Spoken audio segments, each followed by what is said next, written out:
అనుదినమన్న శ్రోతలకు మన ప్రభువును రక్షకుడై ఉన్న యేసుక్రీస్తు సరిసాటి లేని మహా గొప్ప పరిశుద్ధమైన నామమునందు శుభం. నేడు 2025 సంవత్సరము సెప్టెంబర్ మాసము 9వ తారీఖు మంగళవారం నాటి ధ్యానాంశము పరిశుద్ధ ఆత్మయున్న అగ్ని. లూకా సువార్త 22వ అధ్యాయము 49వ వచనమునందు భూమి మీద అగ్ని వేయ వచ్చి తిని అది ఇదివరకే రగులుకొని మండవలనని ఎంతో కోరుచున్నాను.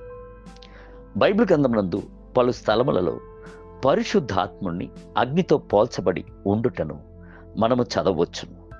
పైన చెప్పబడి ఉన్న వచనంలో నేను భూమి మీద అగ్నిని వేయ వచ్చి తిని పరిశుద్ధాత్మ యొక్క అభిషేకము కుమ్మరించినట్లు వచ్చి తిని అట్టి అగ్ని రగులుకొని మండవలనని ఎంతో కోరుచున్నాను అని తన హృదయ తపనను వాంఛను ప్రభు బయలుపరుచున్నాడు.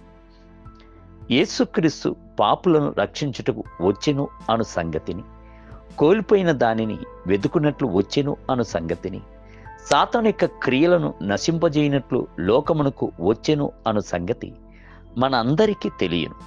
అయితే అన్ని కారణముల కంటేను ఈ స్థలమునందు మిగుల ప్రాముఖ్యమైన ఒక కారణమును యేసు బయలుపరుచున్నాడు. భూమి మీద అగ్ని వేయ వచ్చి తిని అని ఆయన చెప్పుచున్నాడు.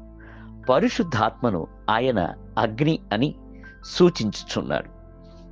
నా ప్రజలు అగ్నిగా జీవించవలెను, పాపము సమీపింపకుండునట్లును శోధనలు వారిని జయింపకుండునట్లును వారు అగ్నిగా జీవించవలెను.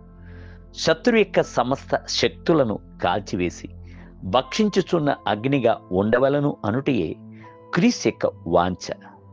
మీ యొక్క వాంఛ ఏమిటి? ప్రభు కొరకు మండి ప్రకాశించుటకును, ప్రభు యొక్క హస్తములయందు బలమైన పాత్రగా వెలుగొందుటకును, ప్రభు యొక్క పరిచర్యందు బహు తీవ్రముగా వెళ్ళుటకును కోరుచున్నారా? మీ మీద అగ్నిని వేయి వచ్చి తిని అని ప్రభు చెప్పుచున్నాడు.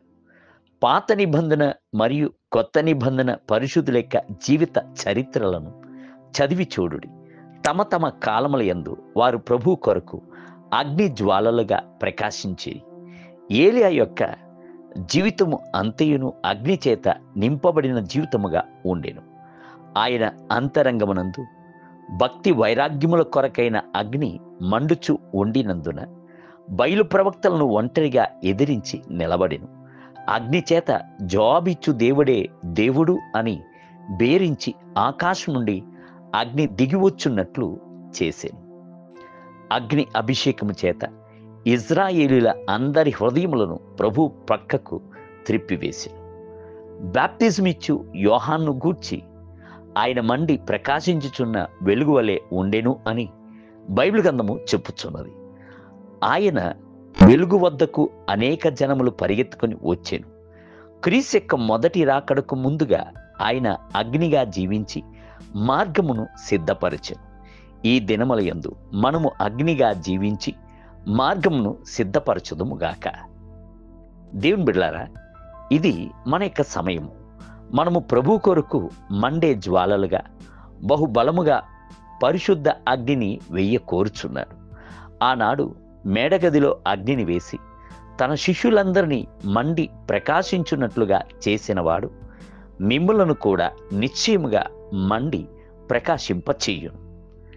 నీటి ధ్యానమునకై పైనుండి శక్తి పొందు వరకు యెరూషలేము పట్టణంలో నిలిచుండుడి. లూకా సువార్త 25వ అధ్యాయము 49వ వచనం. నేటి వేద పట్టణము ఉదయము సామెతల గ్రంథము 6 మరియు 7 అధ్యాయములు, సాయంత్రము కొరింథీయులకు రాసిన 2వ పత్రిక 2వ అధ్యాయము. ప్రభు మిమ్ములను దీవించునుగాక. ఆమేన్. ఆమేన్.